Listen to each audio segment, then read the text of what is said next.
Hey, let's start off with, what did you do before YouTube? Were you writing and creating in bands, out gigging, looking for a record deal, stuff like that? I was doing all of that except the record deal. I wanted nothing to do with that. I had considered starting my own record label for a few years, but I just saw that the way the industry was turning, I said no. But the only reason I started doing this was because all of us got stuck in our houses and we weren't allowed to go out and play or do anything like that. So you have to find a creative outlet somewhere. Ended up being YouTube. What about you? So you started YouTube in the lockdown, in the pandemic? Yes, sir. Interesting. I started my channel when I was back in the UK as a teacher, because someone asked me to teach him a song, so I put it up there. And so I started that like 12 years ago or whenever, 2008 or something, but I didn't really use the channel. I started actively posting videos around 2015 when I was going to NAMM, and I liked the idea of reviewing gear on the channel. And then I guess I took it really seriously again, like you, when we locked down, because what else was I going to do? Before that, though, I was really doing a lot of cover gigs. You know, years ago, I released an album and would write a lot. I think I'd already been ruined a bit by gear, and we can talk about that. Was it YouTube that fed that kind of gear addiction as well and got my head more into gear than music? But now making regular YouTube content hasn't made it even more so. Well, I've got mixed opinions on that, because, like, for example, during the lockdown, I did a really cool collaboration. We recorded The Gambler. Now, that may not have happened without the lockdown, because other musicians suddenly had time to, hey, let's collaborate, let's make a song. So I actually think it's pushed me more in that direction that I wasn't before. But at the same time, this is just a fact that, and we've just spoke about this before we went on the camera, those videos sadly do not get the views that, say, a gear review would get, which might push me to do more gear reviews than original or even cover recordings.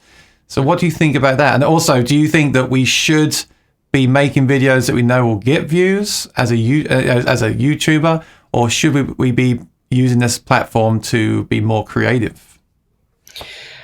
I think that the first thing that people need to do is be honest with themselves and what they want out of YouTube. I don't think that there's anything inherently wrong with somebody who just wants to be completely shameless about doing whatever will get them the most clicks, the most subscribers, the most money from that, and not caring about, necessarily focusing on the stuff that you were just talking about. And that's fine. But for people like us where, we do some gear demos. I do a bit more than you have to this point, kind of like on a regular basis thing. But I mean, at the end of the day, I want to be talking about music. I want to be recording music. I want to be teaching people little ideas about things. And it is kind of demoralizing when you work hard on something like that and nobody will click it. But then if you put in a little bit of effort into something like just a regular old gear review about a cheap product specifically, people will flock to it. And I think that's part of the nature of, just how times have changed. And I think we were talking about the lockdown earlier. That has something to do with it. I think that once people were at home all the time, they were starting to watch YouTube and they had a little bit of extra money in their pocket. Where's the best place to shop around? YouTube. And then all of a sudden, I don't know, it just exponentially grew and grew and grew. It's hard to say.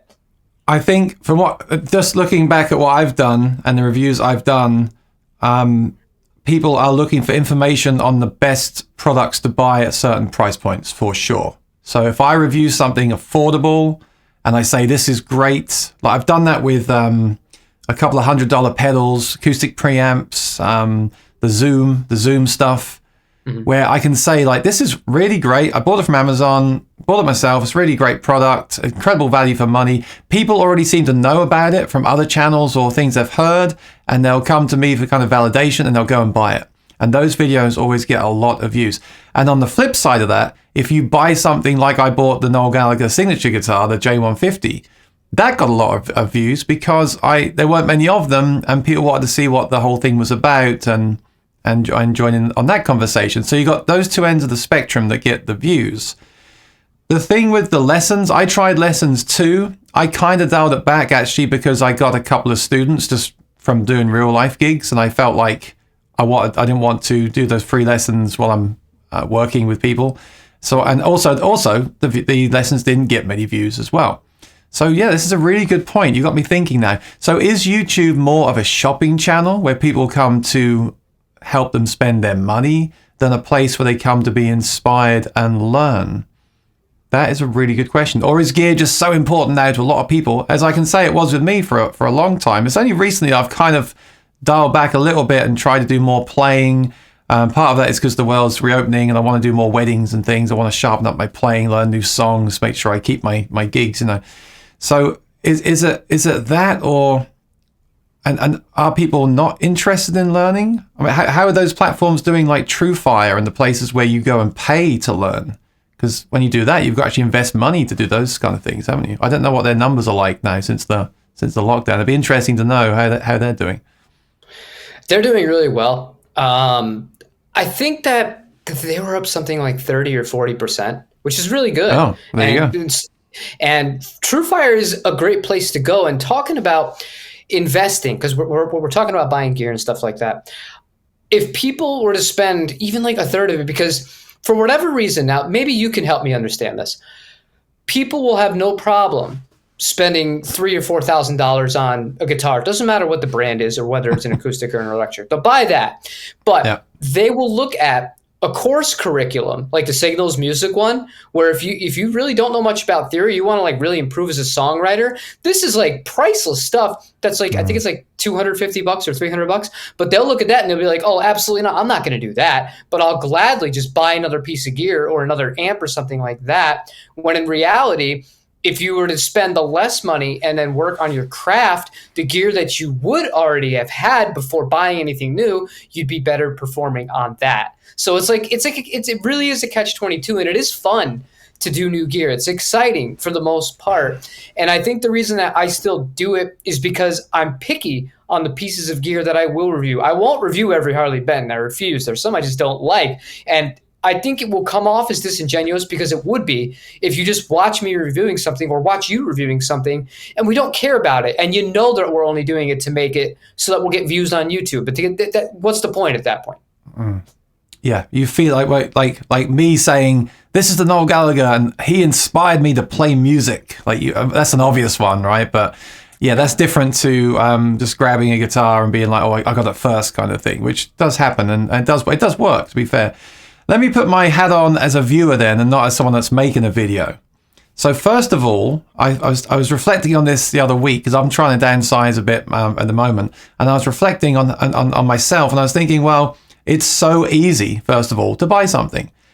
I'm trying to do this less and less, but I can't stop myself. I pick up my phone, I go straight to Sweetwater, Reverb, certain forums where I look for deals. Basically, like, I have this list that I go through. It takes about 20 minutes, and I do it a few times a day.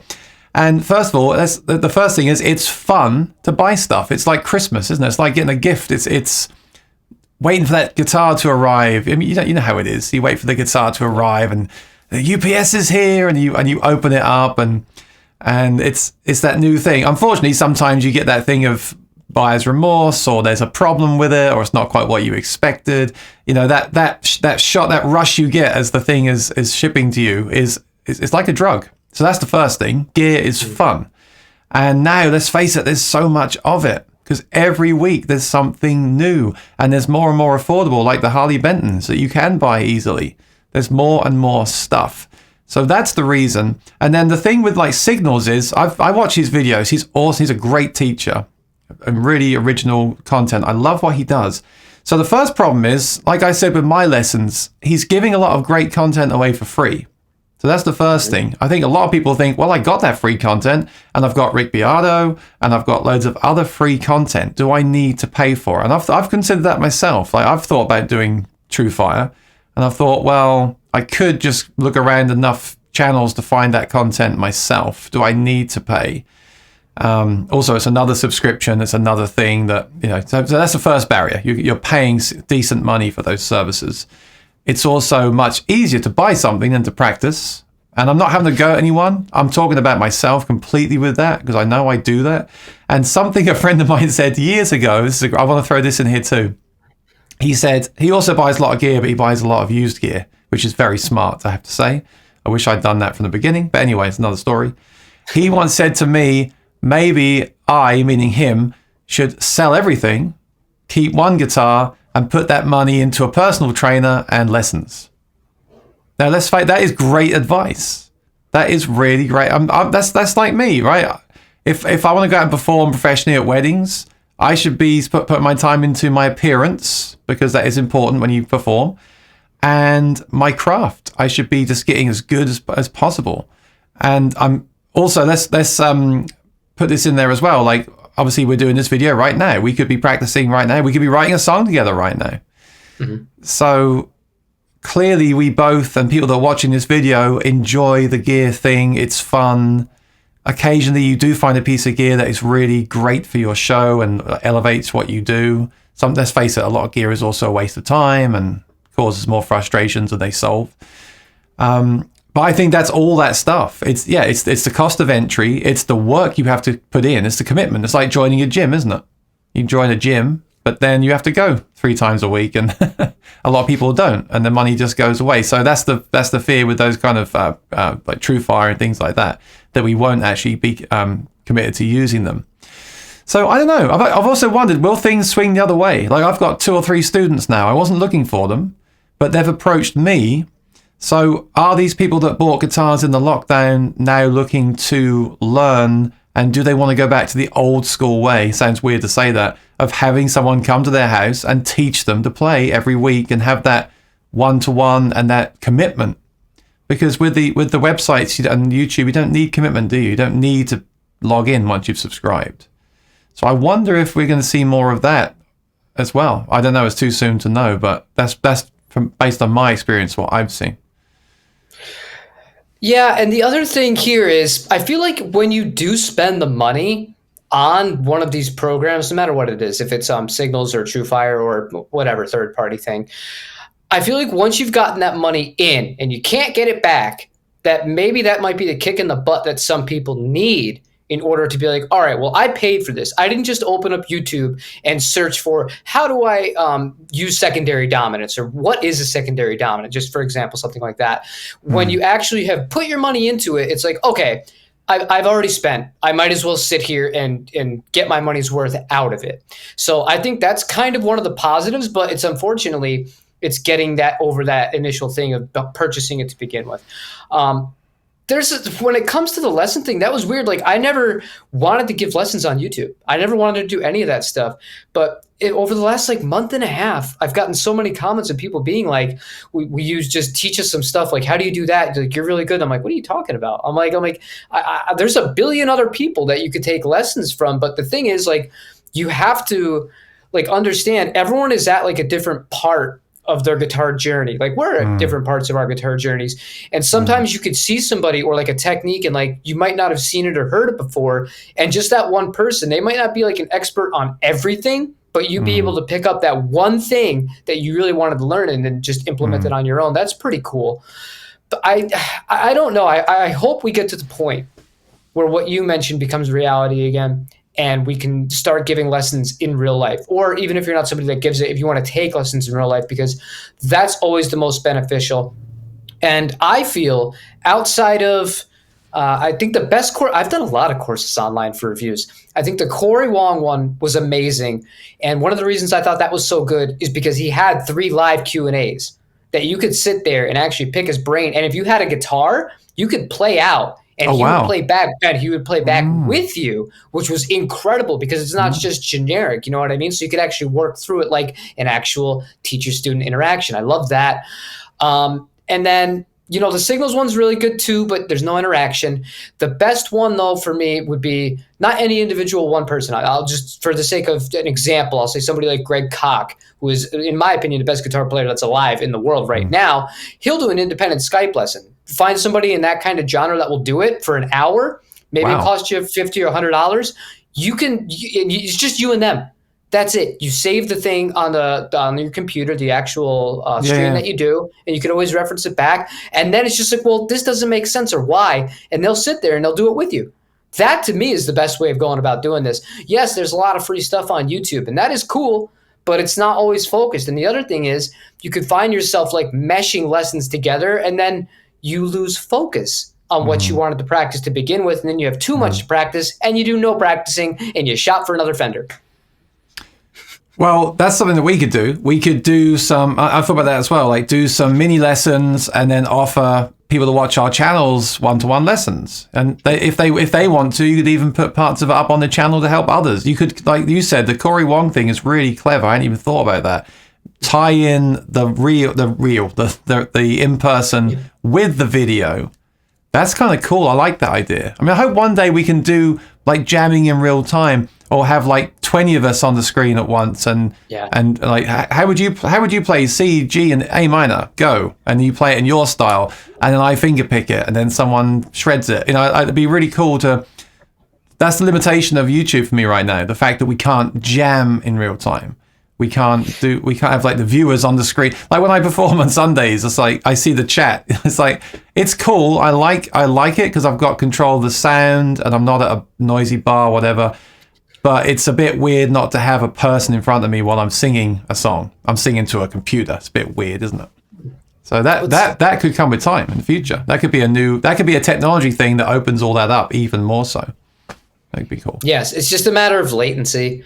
Once the latency issues become, and that's going to come with better internet and things like that, because the actual interfaces we have now, even budget ones, you're not going to have to worry about anything like that. It's a matter of just the connectivity depending on where everyone is in the world and everything lining up so that it will play flawlessly.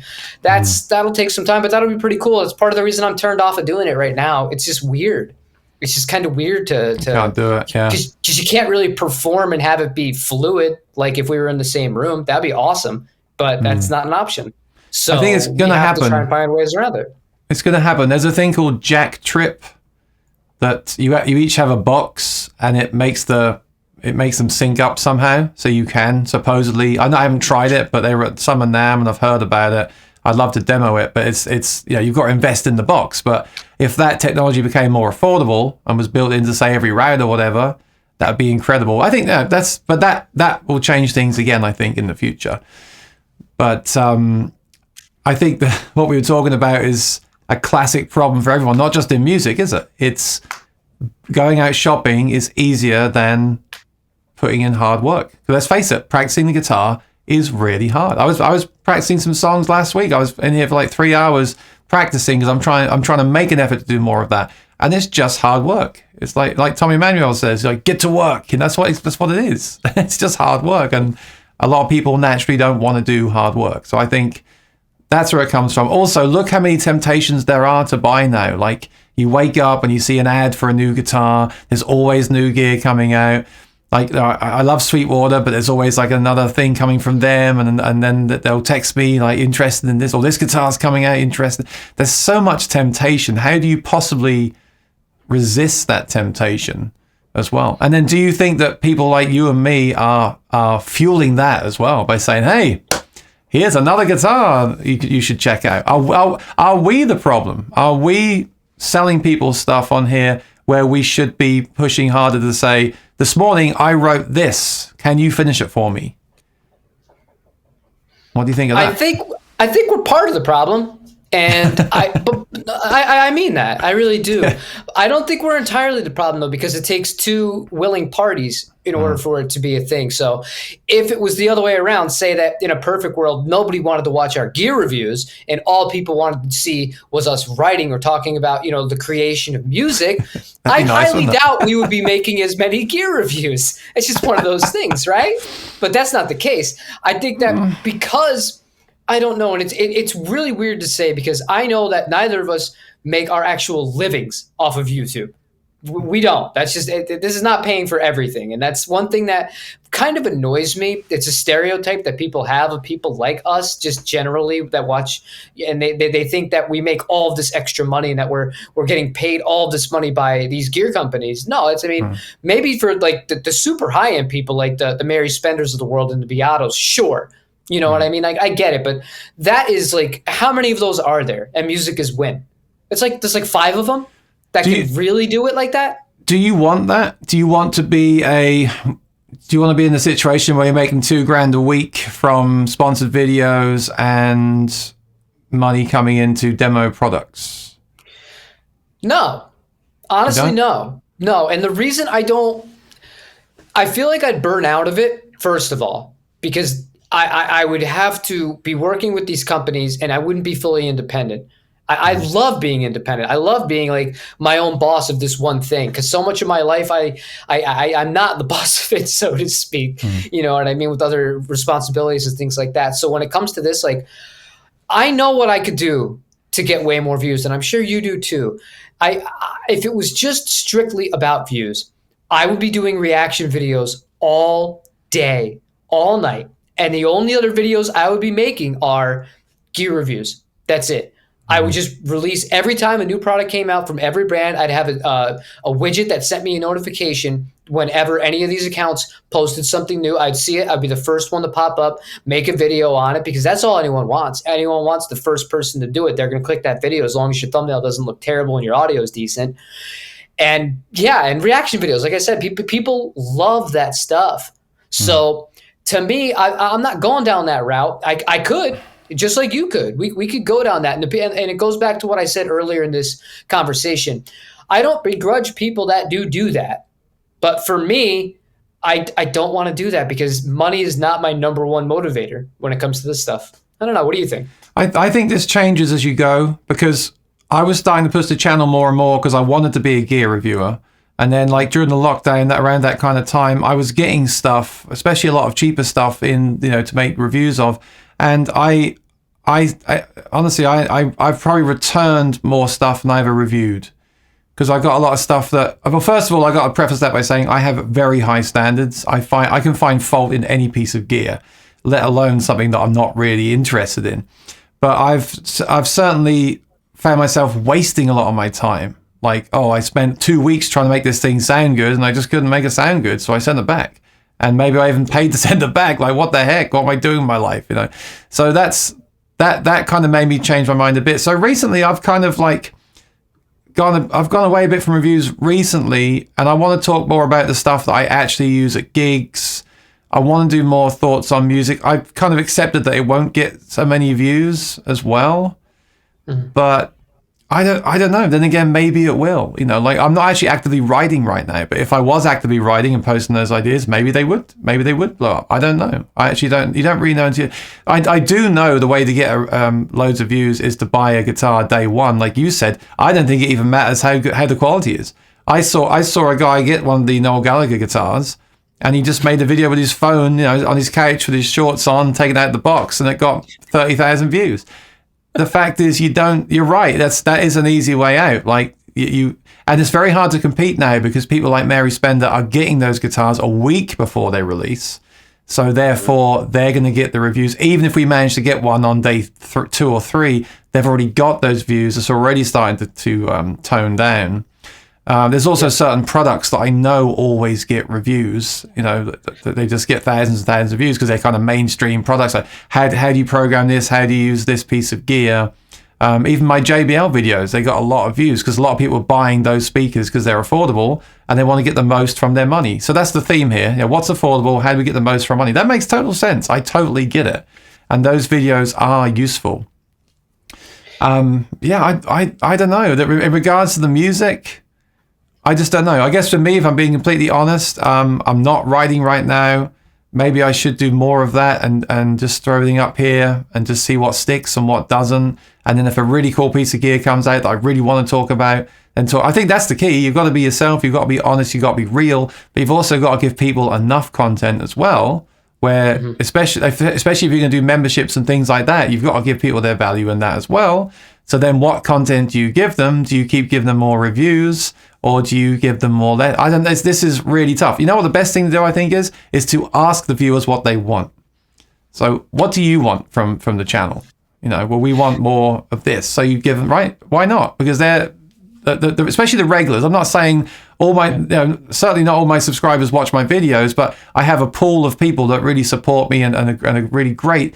So I wanted to say to them, hey, what do you want? And if one of them says, like someone said last week, can you talk about acoustic amps next Monday? Okay. Talk about acoustic amps next Monday. So I think that's the way to do it. Keep it real with yourself and keep it real with the people that are actually actively supporting the channel. I think that's cool. Yeah, I agree with you. And I was only laughing during that because I do that all the time. And every single time I say, well, leave me a comment. Let me know what you guys want to see. They say, just post whatever you find interesting. We're here already. Like, you don't need to cater to us anymore. We're already not going away. And it's always like the same core audience. And I just get a kick out of that. So that's funny. But wrapping up the gear thing, I wanted to bring up one other point that people might not get here too. You were talking about people that were like the really big YouTubers that get the guitars and they have it like 10 days early, so to speak. It's not just that they have it 10 days early and that they can post it on day one. When you or I get something, we don't get preferential treatment. Like, we'll get things and maybe we'll get lucky. We might have the opportunity to get it out before somebody else. I have to do that like the day it shows up. And I have to hope when I'm having a decent day of playing, I have to hope it's a decent hour for me to be filming and recording, and that I have the energy to come across and do a good job. And I'm feeling creative in that moment because I have to get it out the next day. Whereas if you're supplied that guitar 10 days in advance, you have all the time in the world to pick out exactly what you want to play on it, record it, film it perfectly, and then edit it just marvelously so you have a perfect cut. You have so much more time to make sure that you're putting out something amazing. And people think it's easy to just like flip on and be like, oh yeah, it's a gear demo. How hard could it be? It's as hard as you want to make it. But if you want to get to like that kind of professional level, it's a lot to it. So I find that to be something that not a lot of people consider. We don't always get, I don't think I've ever gotten preferential treatment. I've gotten 2 things sent to me for free ever. And outside of that, I order just like everybody else. I always say this. I always find myself having to say this. So many YouTubers say I got so-and-so for free, and I always feel like I want to say we didn't get it for free. We got it in return for making a video, which is actually a lot of anyway. But it's amazing how this has changed. You just got me thinking. I was one of the first to post about the Acoustasonic because I bought one. I went to the NAMM show where they announced it, which was only a few years ago. And they were on Sweetwater that day. I didn't like have it in with my sales engineer. I just said, I want to get one. And I got one, and then I flew back to New York, and it was here. And yet, there was so few shipping at the time that my video unboxing, I think, was one of the very first, if not the first. And it was been my most popular video to date, like 80,000 views. It did really well. But even just those few years ago, when they announced that first guitar, was it 4 years ago? Nothing. It was quite, it wasn't that long ago. That was not happening. What's happening now was not happening then. Like, Pete Thorne did not have one. They were not sending them out to Mary Spender and Pete Thorne. I was still able to get to be the very first person to have it and talk about it. But now that will never happen again. Now, the minute the next Acoustasonic is released or version 2 or whatever, they're going to have it a week before. They're all going to have 10 videos go up. So times have really changed with YouTube as well in a very short amount of time. I guess we have to also navigate those changes as well with what we do and take that into consideration. Yeah, because I wish I'd done that more back then. I would have probably grown much more as a channel. I didn't think about it, and now, of course, it's too late because we can never kind of compete with that. I want to say that as well, though. I am getting a bit tired of, and this is myself as well, those day one reviews. Like, I unboxed the 2 Harley Bentons here, and it's so funny if you watch that video back on the live stream. I was just like, these are incredible. I love them. Yeah, well, a couple of weeks later, I found some issues with them, had to get them fixed. And on the flip side of that, my Fender that I told you I really like, the Pro 2, I really didn't bond with that guitar at all out of the box. I was like, I'm going to probably sell this pretty soon. It's become my favorite guitar. So I also think that and I think a lot of viewers would rather see these long-term reviews and people that have bought the guitars themselves now. I think we've been a bit oversaturated with people that, although I said they're not getting them for free, they're promoting them, making videos, demoing them, whatever. And I think that's absolutely fine as long as they're not lying in the videos. The people are getting fed up with that. They're getting all this sales stuff all the time now. So I think that will change. And I really like long-term reviews. The problem with long-term review is by the time you do the long-term review of, say, that Fender, there'll be a new version out, and that's not relevant anymore. So again, you have to weigh that up. Or you just can't buy it anymore, period. Or it was made in such limited editions. Like, one of the things I even told my audience, I was like, I asked them, do you want me to do long-term reviews of these guitars, like you were just saying? And they're like, yeah, that sounds great. I'm looking back at like the longest term guitars I have. It's a 1982 JV Strat, which is, there's none on Reverb none of the one that I have. You don't find them. If you do find them, it's either it's insanely overpriced or it's in Japan. And then, I have a one-off, or not a one-off, but a really, really uncommon Jazzmaster 2013 65 reissue. That's the same thing. Like, if you go to rebuy that now, it costs more than a custom shop because some of these shops have destroyed the market, and they've done it deliberately just to kind of manipulate it so they can just keep doing, I get it. Everyone wants to make their money, but it's really made it so that those kinds of guitars are not accessible. It makes more sense to buy a used custom shop from a lot of these other shops who will give you a good deal than it does to buy some of these production guitars. It's just wild. I was just looking because I bought, and this is actually, I'm wrong. I bought a Yamaha AG acoustic stomp pedal used on Guitar Center, and I did something I called a retro gear review because I believe a lot of the older gear from 2010 was better than what we got now. I believe that like Line 6 were more innovative. I believe that TC Helicon were incredible and they got ruined when they got bought up by Behringer, etc., etc. I think gear now is very safe, very kind of budget safe in general. I mean, not Acoustasonic aside and things like that, but in general, I think gear companies are very safe now. They're all about figures and money, and especially now with the shortages and things, they have to be. I do understand that as well. A lot of gear's been delayed that would have been released, but I think back then was kind of a golden age when we had like the old Line 6 and the TC Helicons. So I bought a Yamaha AG Stump, and I called it Retro Gear Review, and I thought this is a waste of time because you can't buy them anymore. What's the point? But that video had 2,000 views, which for me isn't terrible. So I guess I thought I'd look at that and that would say 200 views or something. But I don't know. Maybe it doesn't matter if you can't buy stuff anymore. Maybe people are and that's an acoustic pedal. Acoustic is even harder to get views on than electric. So maybe, you know what? Maybe there isn't an answer. Maybe because I just wanted to make that video, like I wanted to buy one of those, I wanted to try it, I wanted to talk about it, I did like it. That's the key, I think. I was enthusiastic about it. I was like, hey, this is a pedal that you used to be able to buy, which had some really cool features that you don't get anymore. I mean, for example, they had a guitar jack in there that would actually, it was a TRS cable rather than TS, and it would power your acoustic guitar's preamp from the pedal. And I thought, wow, what a cool thing. Why isn't that in the Helix and the HX Stomp now? Why have some things been gotten rid of that was so cool at the time? And so there we go. I was enthusiastic in the video. I guess it came across. That's thrown a spanner in the works there. I don't know why that got so many views. I thought it was a waste of time. But as you know as well, Jim, sometimes you make those videos you think are a waste of time, and they're your best video. And sometimes you make the video that you think is going to be amazing and no one watches it. So there's also that element as well. We don't really know. There's not really a way to plan it. We just have to keep putting out content as much as we can without getting burned out. And some does well and some doesn't, right? Yeah. And I think you're on to something with the 10 years ago. I'll even say that about some guitars.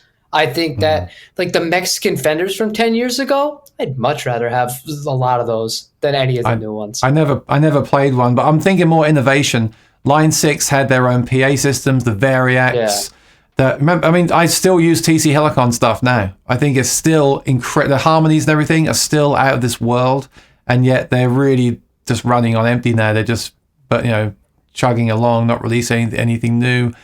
And I'm just like, hey, Quad Cortex, can you take over from them? Can you put vocal harmonies in there with all that extra processing power? Why? I don't know. People, then again, a lot of people don't sing. They don't care about this stuff. They just want guitar stuff. So I guess that's another video there. But I really do think that 2010 was the golden age. And I remember thinking back then stuff will get better and better and better. Look what happened. Some of those companies just some of the stuff didn't even get improved upon. You have to buy the old ones now, which is crazy to me. I don't think you're wrong. I think that there's been a few really, really important products that were made since then, like the HX Stomp. I think that thing was vital. But looking back, did you ever have one of the Avid 11 racks? No. That thing was the first piece of gear that was digital that I ever tried that I was like, oh my God, this is almost like really playing guitar through an amp. But it had to do with the fact that it had the high Z input that you could change the impedance input on, and that was a first for that time. So you really could get it to feel right. And I remember thinking, like, if this is what the future, like a taste of the future, like this is going to be so exciting. And then it's just kind of, and the Quad Cortex came out, and me and you had the same thought. And I was like, maybe you'll do what I want. Maybe you'll be the piece of digital gear that I got so excited about. And it's an all-in-one solution for every little thing. And that's the end of it. I think they're the most innovative, one of the most innovative companies around right now. At least they're doing something different. At least they're trying, and they get a lot of, they get a lot of abuse for, they need more updates, they need more blah, blah, blah. Yeah, but, companies like Line 6 are playing it quite safe, aren't they? They're making one product, they're making lots of spin-offs. They're clearly playing it safe and going for numbers. Neural are the kind of the new kids on the block who are actually trying some things out. And I really commend it. Like, to me, they're like the new kind of TC, and maybe they will do some vocal stuff. I don't know, but I'm pretty fed up in general with gear anyway, because a lot of it is just so bland and safe now. And do we need another modeler? Do we need another wireless system? Do we need another microphone? I mean, there's just so much stuff now. Like, the hardest thing now is just deciding what do I keep and what do I get rid of, because I've got 5 wireless systems here, and I use one of them. It's stuff like that. We're kind of going off a tangent here, but in regards to the YouTube thing, I have one more thing, because you mentioned Neural. I'm actually going to tie this all together here with YouTubers and companies and demos and hype. I think Neural DSP is the perfect example. They're a newer company going into their first hardware piece. The amount of hype around that thing, because of the YouTubers, because of everyone saying, this is the game-changing thing. This influencer saying this guy's going to be using it live. Oh my God, this is the ultimate of all of it. And then it launches. It doesn't launch with everything it was supposed to launch with. Not everyone can get it. If you ordered it in a pre-order, you might still be waiting 8 months from when you had ordered it to get it then. And then there's firmware updates, there's this, there's that. And I think that so much of the hate towards Neural isn't even Neural's fault, because this is just normal testing of products. It's the fact that YouTubers who got all these things early and like the prototypes of them said all of this great stuff about it. And while a lot of it is valid, obviously the thing has the most potential, I feel, out of all of the current ones that are out there. But because it didn't live up to everything that it was sold to as a complete package up front, they just get so much vitriol and hatred towards them because of it. And part of me feels bad for them, but then the other part's just like, that's kind of how this is going to work going into the future, talking about us doing gear reviews and stuff like that. If you're doing something that's going to require technology, it almost better be like all the way done before you release it. Otherwise, you're going to suffer the same fate they did. I think that's just a good example of, the hype train of YouTube. And sometimes the people that love Neural still love Neural. And I got nothing but love for them. It's just that product, I think, it's a cautionary tale, so to speak.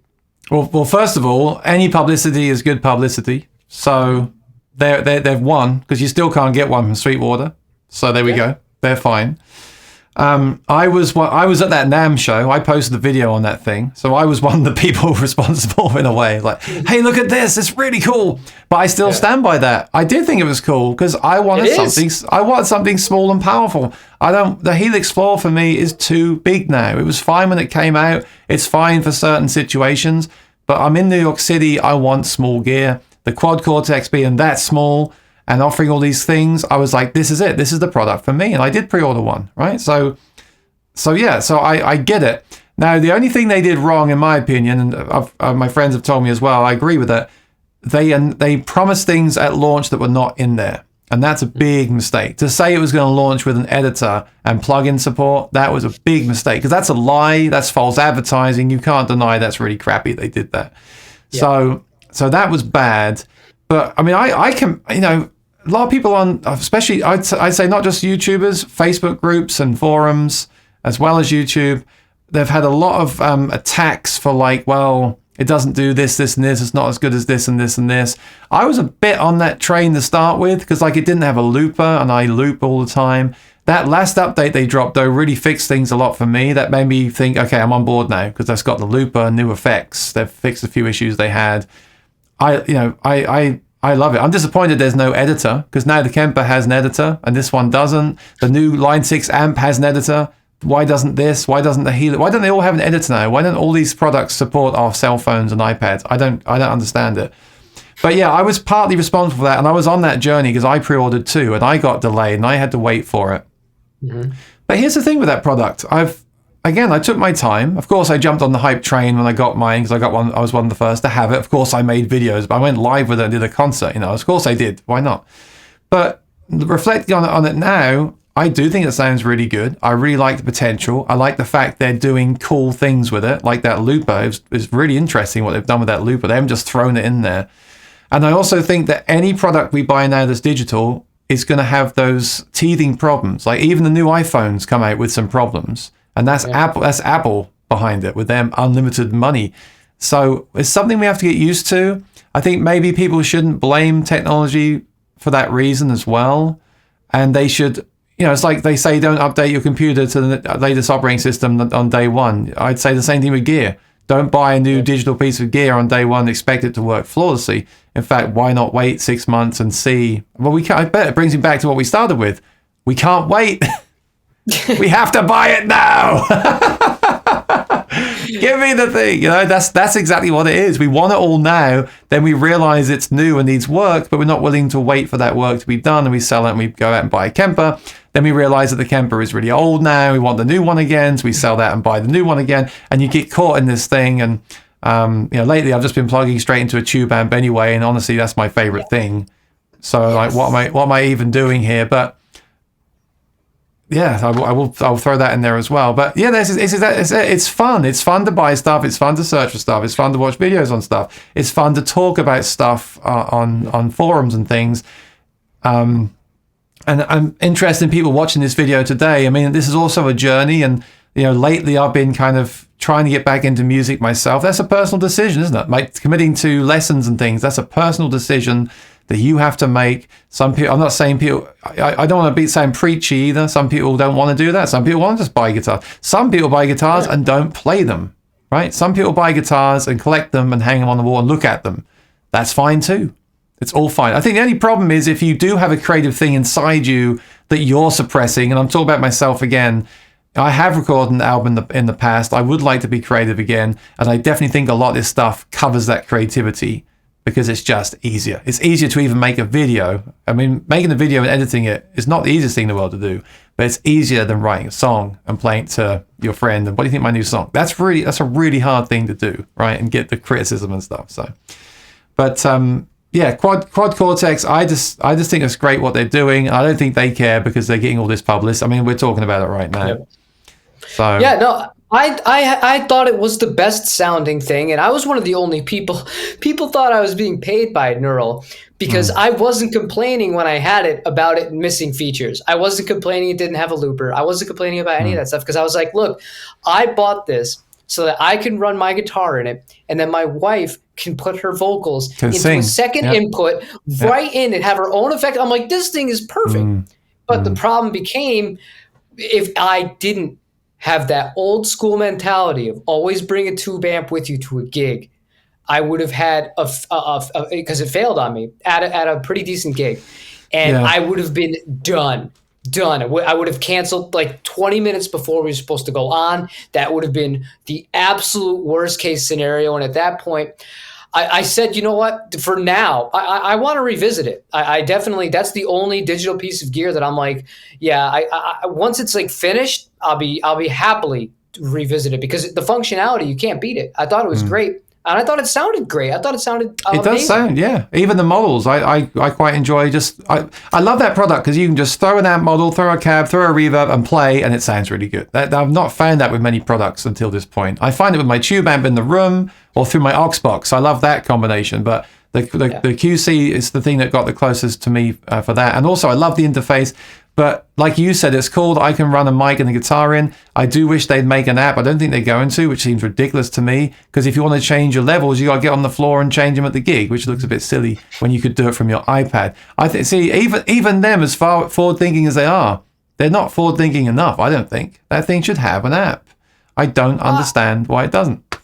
I think that they've dug themselves so far behind here, trying to play catch up, that stuff like that seems like it should be common sense, it's just going to get put on the back burner until the initial obligations are met. But I don't know. I think we've come a long way in this conversation. You know, this has been very fun. This is more of a general gear conversation, though. But I will say though, a lot of those reviewers that got, I don't know if some of them said they didn't get paid. They all knew they'd get a lot of views, but a lot of those reviewers didn't praise that thing. To be fair, looking back, Paul Davids wasn't that impressed. Rhett Shull was kind of in the middle. They weren't like going crazy over it, were they? I don't think so. I think a few of the mid-level ones kind of were. I'm not going to name any names here, but one thing I like about Paul Davids is he's gigantic and he still doesn't fully shill out. And I think that says a lot to the success, making sense to me as to why he's so successful, because he won't just sit here and just say, oh, this is fantastic, or this is amazing. He will like just sit on the fence with any given piece of gear. And I really respect that. Well, and he doesn't need to. When you're brand new, and when you're in the middle, when you're brand new, you don't need to. You've got nothing to lose. When you're at his level, you don't need to, because you can just buy anything you want. When you're in the middle, maybe you're going to be a bit more. But even I know that people weren't going nuts. I don't think. I think it was more the people, the customers. Like, where is it? I need it now. Where is it? I need it. Again, bring it back to the viewers. It was more people like viewers and myself, as well as your viewer, who was like, I need that thing right now. I was, I'm like that too. I get it. But then you get it and you realize that there's also going to be downsides. That's with guitars as well, right? I need that vintage Martin. And then you get it and you've got to have a neck reset done. There's always a doubt. That's one of my problems with gear. I'm very good at seeing in fact, I look for negatives first. If I unbox something, my first thing is, what's wrong with this? And then what's good about it? Stuff like that. But hey, that's going to be life now with firmware. I did a live stream a few months ago about firmware. Like, what's up with that? Like, so much gear now. Even when guitars are going to have computers in them, you're waiting for that firmware update to come. God, it's make it stop. But then don't be too negative, because I love my Apollo Twin. I love it. I'm so happy with my purchase, but it doesn't support the new Macs. That's really annoying. And if I was reviewing that today, it works, but it doesn't fully support them natively. Yeah. Now, if I was reviewing that today and I already had an interface, would I be thinking, oh, maybe I won't push it to people because they haven't even bothered to update it to the latest one? But the fact that I bought it and I love it, I can overlook that thing. So that's the other thing as well, So yeah, you're right. We've gone very far down the YouTube rabbit hole, and of course, being down that rabbit hole, we haven't found any answers. But maybe got some things to make us think. I'm sorry. I think we found the answer is it's all the viewers' fault. Is we playing the viewers? It's your fault. But actually, I watch Jim's channel, so it's my fault as well. I know. We're all to blame. We're all just a part of a toxic relationship with gear, with YouTubers, with each other. Hey, you know what? Maybe there are channels out there that do creative. Like, hey, this morning I wrote a song. I want to share that. I don't know. I haven't maybe I'll search those out. I'm the same. I like gear. I made a channel about gear because I like gear. I watch your channel because I like gear. I watch Phil McKnight because I like gear, right? I like that stuff. Maybe it's up to us to consciously say, right, let's write one song a month, and let's seek out some channels where they do talk about writing and creativity, and let's read some more books and things and get into that. Because the reason we wanted to do this video is that I was joking with you, like, oh, Noel Gallagher's moved over to Helix now. Yeah, which I think you believe. Well, nothing would surprise me, but I was just like, because we were just talking about that, and I said, that would be a video I'd like to watch. I would watch him with a quad Cortex or a Helix. Well, not a quad Cortex, because I think he'd do fine with that, because it's more like an old school amp. But like him in front of a desktop editor trying to dial in like a Vox sound, I'd pay good money to see Noel try and do that. That's also our age as well, though, because if you think about it, I've read with him saying like, oh, I just got an iPad or something like a few years ago, or he doesn't drive a car, and you got to fact that. I'm going to be 40. I'm going to be 42 soon. So it's like, if you're 22, is this a different conversation at that point? Are they going to say, oh, I saw those guys the other day talking about gear and blah, blah, blah, but we just plug into our cell phone and we plug into our laptops and take our laptops around with us. Is it also that as well, I wonder? Is it our age? And with Noel Gallagher, he's older than me, so he's very old school. But I gotta say, when I watch those videos of him just plugging straight into an amp and playing his songs, it does something to me that the gear doesn't, because he's got the songs, the music. Is it also taking me back to my teenage years? Probably is. It's that nostalgia thing as well. But he just... I know. I wish he was here. I'd love to ask him these questions, because he buys gear. He has a studio. Don't tell me he records to tape. He must have a Pro Tools rig or something. Does he operate it? Does someone else operate it? Does he know how to operate it? Does he use digital? He must use digital. We all use digital delays and tuners. Doesn't he use that? I'm sure he does. It'd be great to know what extent he does use that stuff now, wouldn't it? It'd be really, really interesting to know. I think at our age, because we're only a few years apart here, it really is. We were the last kind of thing of that. That just generation of just really, because when we were in our late teens and early 20s, the digital stuff was not even remotely good enough yet. Right. Where not only would we not want to use it going out and playing live, but when you went out and you saw Oasis or you saw whatever band you really liked at the time, it was all amps. It was all real amps and all that kind of stuff. And, maybe some pedals and stuff like that to make it a little bit flavorful.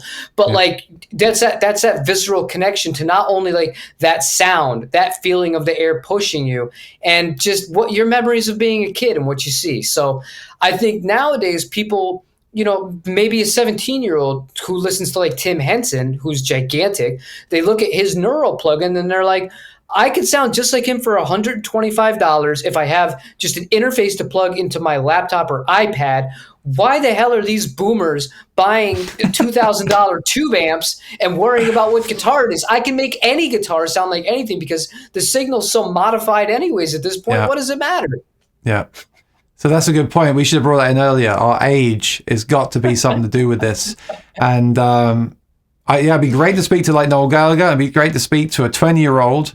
Maybe they don't care, but maybe they're just like, hey, I was recording this morning on my plugins and I've got this new track going and they're just shredding along and they're happy. Maybe it's part of me, like one part of that childhood, those teenage years back.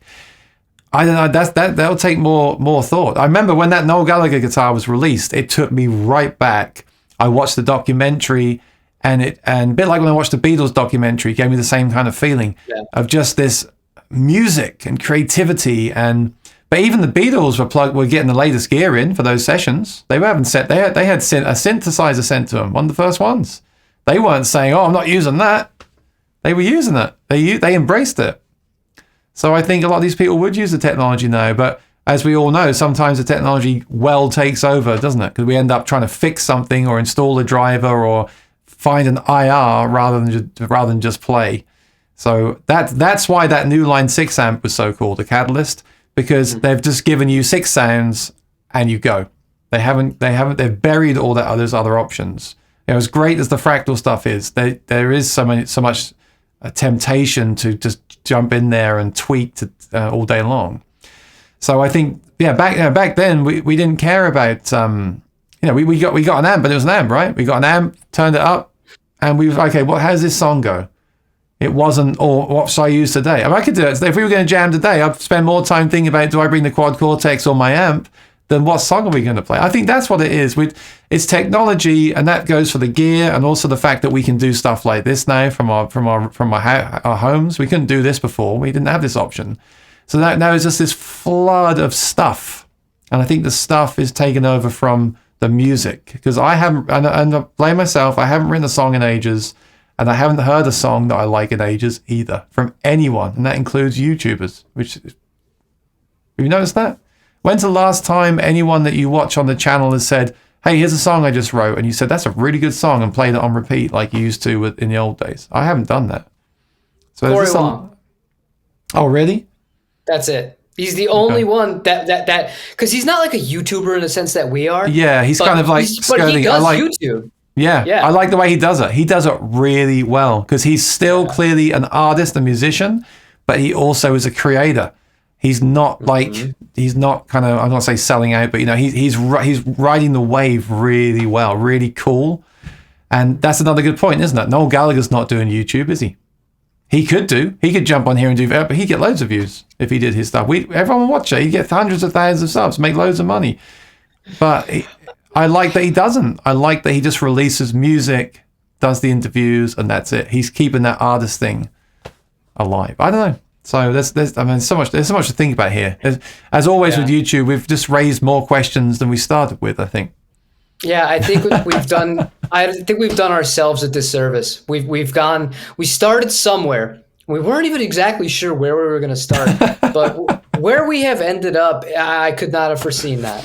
I don't mind. I enjoy hanging out. Like that's why I started having guests on, because I love doing solo shows and just taking questions. But it's also nice to have someone else here physically to actually bounce off of. And we could try something in the future. Like, how about this? When you get your next quad cortex, we could do a YouTuber challenge. We're both going to write a song from scratch using just a quad cortex and one guitar, and we're going to post it to the channel. What do you want to do for other instrumentation? That just scares me, because I'm like, that's a lot of work, and I'm putting myself out on the line for that. But maybe we should. I gotta say, when people like Henning do those the giveaways based on the song that you create, my first thought is always, I can't just click the link. I can't just type my email address and sign up for the newsletter. So I need to push myself. I do need to push myself. So something that could be cool. Other instrumentation. I don't know, because you play drums and I don't. So I'm going to say guitar only. Okay, I was going to say, you could always, you're probably better off using all of the guy I do my podcast with, Dave, he does all these virtual drums and stuff like that. You're probably better off using that to get a more professional sound than me miking up the drum kit than I'll get in here. Yeah, but now you're contradicting yourself, because if you're going to say that about the drum samples, why don't you say that about the electric guitar? Why is it different? Because I don't like either of them. Oh, okay. I don't like it. Well, I don't like either. I'm saying for because people are so trained to hear the digital stuff, especially like the drums.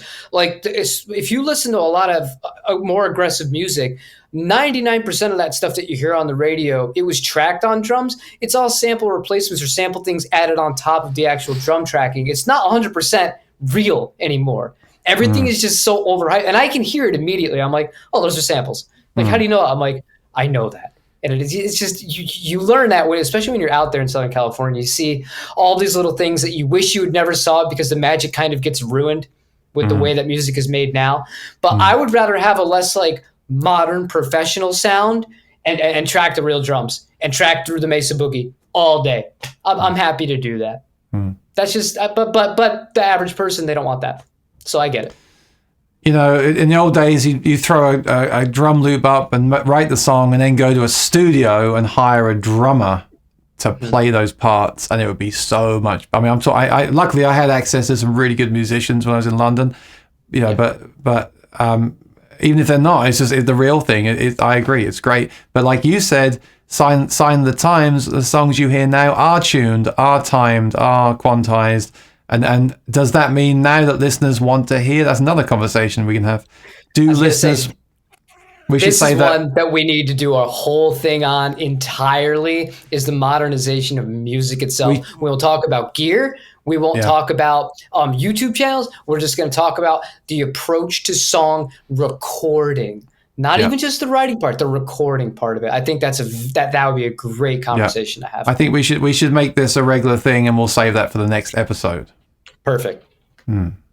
Okay, sounds good. Yeah, I think that's a good breaking point too. We've been going for like an hour. It went just like, I don't know. It's like I feel like I already know you. It's funny. We've done this twice now, and I'm like, I can sit and talk to Aaron all day. This is fun. Well, we clearly both have this thing with gear. We're similar age, and I think we probably have similar thoughts. So even though like we play different stuff and do different things, I think we probably have these thoughts that cross over. And that, like I said, that's why it's good, because YouTube, when you do your own channel, it's you, right? Which is great. We want to make sure we still do that. But it's also great to have these conversations and bring these questions up. And like I said, today, I feel like we've raised about 20 questions and answered none of them. But hopefully people watching will have things to think about, and that will inspire them in some kind of way. Yeah. I agree. I hope that everybody that watched this had, you took something away from it, or at the very least, you're entertained by some of the stuff that we talked about. I know it's you never know what you're gonna get. You never know what you're gonna get. Sometimes we don't know what we're gonna get. So it's a lot of fun, and we appreciate that you guys enjoy and click on these videos. Yeah. Thanks for watching. I'll see you next time. We'll put our links in the description below, and see you in a future video. Perfect. Take it easy, everybody. Yeah. Bye bye.